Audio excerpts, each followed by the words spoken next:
ईमानदारी की बात बताऊं, गिल को एक चांस मिला, फैंटेस्टिक नॉक, ऑल्दो चांस मिला 45 रन पर, आधे रन जोड़े, आधे रन गिल ने जोड़े, पंत के भी कैच छूटे, उसकी कमर का मसला और नहीं है गिल उसने की भी भाई। फिर किया। अगर इन दोनों ने ये रन ना बनाए होते तो आप कहाँ स्टैंड कर रहे थे। भारत ने कीवीज को गर्दन से दबोच लिया। वो कीवीज जो फड़फड़ा रहे थे और व्हाइट वॉश की तैयारियों में लग रहे थे, उनको भारत ने गर्दन से पकड़ लिया और थोड़ा सा लगाम डाल दी। जो आज अन्ना मियां ने कैच पकड़ा है ना, वो बड़ा ज़बरदस्त टर्निंग पॉइंट था मैच का, जो मिचेल को भी यकीन नहीं आ रहा था कि कैच पकड़ा। जितनी भी तारीफ की जाए इंडिया की बॉलिंग की उतनी कम होगी, जितनी भी आप उनकी देखिए टेक्निकली तो वो 2.5 बॉलरों से खेल रहे हैं। आकाश तो 2-4 ओवर करेगा, 1 विकेट देगा साइड पे, सिराज खेल नहीं रहा। अब देखिए अश्विन और सुंदर के दरमियान में पता नहीं रोहित शर्मा समझ क्यों नहीं पा रहा कि देखिए एक टाइम में दोनों नहीं लगाएगा। एक टाइम में आपने देखिए जडेजा को जहां आपने लगाया वो आपको विकेट दे रहा है, जहां आपने लगाया जडेजा आपको विकेट दे रहा है।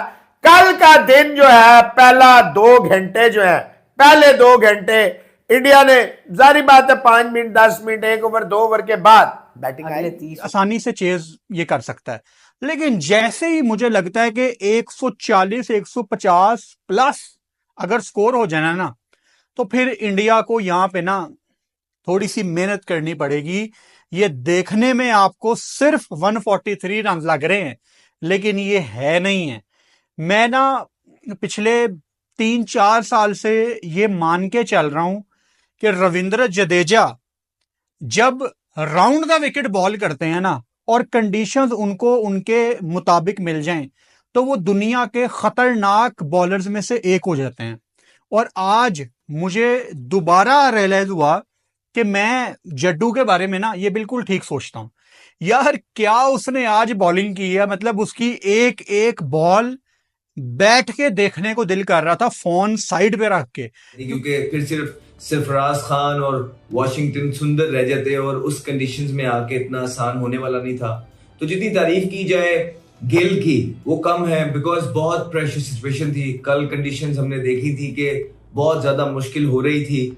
उस मुश्किल कंडीशन को पहले गिल ने कल का दिन सरवाइव किया, जहां पे दूसरे बल्लेबाज ये करने में नाकाम रहे, वहां गिल ने सरवाइव किया। ना सिर्फ सरवाइव किया, अगले दिन आके बड़ा जबरदस्त तरीके से पिक एंड चूज किया। जब सुबह में जब आए वो थोड़ा सा बॉल चल रहा था, क्लोज टू द बॉडी खेले। उसके बाद अपने आप को किसी शॉट्स के लिए फोर्स नहीं किया, अपना टाइम लिया, बॉल को पुराना किया और ऋषभ पंत के साथ मिलके। तो उसके बाद उनको बुरे बॉल जो मिले उन्होंने उस पर कैपिटलाइज किया और बड़ी जबरदस्त, बहुत इंपॉर्टेंट इस मैच के कॉन्टेस्ट में इनिंग खेली शुभमन गिल के। और अगर ये मैच भारत की तरफ जाता है तो उसमें इन ऋषभ पंत का और शुभमन गिल की जो कंट्रीब्यूशन है इसका बहुत बड़ा हाथ होगा। तो जितनी तारीफ की जाए इस इनिंग की कम है, क्योंकि केएल राहुल को ड्रॉप करके शुभमन गिल को टीम में लाया गया है। एक्सपेक्टेशंस हैं, प्रेशर होता है, फिर इस सिचुएशन में बारी आना, बहुत काम लगे, बिल्कुल भी पैनिक नजर नहीं आए, एक्सपीरियंस शो किया जो कि शायद अभी उनके पास इतना है नहीं। लेकिन फिर भी जब आपके पास बड़े बल्लेबाज ड्रेसिंग रूम के अंदर बैठे हो, वो आपको कॉन्फिडेंस देते हैं और आप उससे सीखते हैं।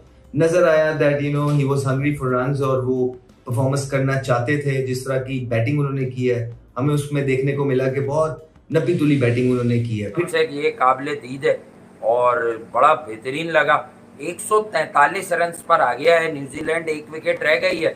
उम्मीद यही है अगले 2-4 रन में 1 विकेट मिल जाएगी। इंडिया समवेयर अराउंड 150 148 या ज्यादा हुआ तो 155 160 चेस कर सकता है। लेकिन जिस तरह से विकेट ग्रिप कर रही है, टर्न कर रही है, इंडिया को कोशिश ये करनी चाहिए थी कि भाई आप ज्यादा से ज्यादा रन जो है ना वो 115 120 चेस कर लें, क्योंकि फिर भी एक एज मिल रहा है। देखिए मिचेल सेंटनर अनफिट है, शायद न्यूजीलैंड ने उनको ये शोर इसलिए मचाया कि वो इतने कॉन्फिडेंट है कि वो उनके बगैर इस मैच में उतरना चाह रहे थे। देखिए वॉशिंगटन सुंदर और अश्विन जब राइट हैंडर्स को बॉल कर रहे हैं तो आउट करने के मौके इतने कम थे। ये समझ में आने वाली बात है कि कहां से आउट करेगा, सिर्फ बैट पैच, सारी बॉलें डाउन द लेफ्ट साइड ही जा रही हैं। चाहे आप ऑफ स्टंप से शुरू कर रहे हैं, मिचेल ने 2 बॉलें खा ली लेकिन वो दोनों ही इतनी ब्रेक हो गई थी कि वो निकल गई। मिचेल ने अच्छा साथ दिया। ये जो डैरिल मिचेल और विल यंग की पार्टनरशिप है, इसने न्यूजीलैंड को स्निफ नहीं दिया, एक कॉन्फिडेंट पोजीशन में जरूर लाकर खड़ा कर दिया है। लेकिन बात वही आती है कि इंडिया इस टेस्ट मैच से पहले वो गम मना चुका है सीरीज हारने का।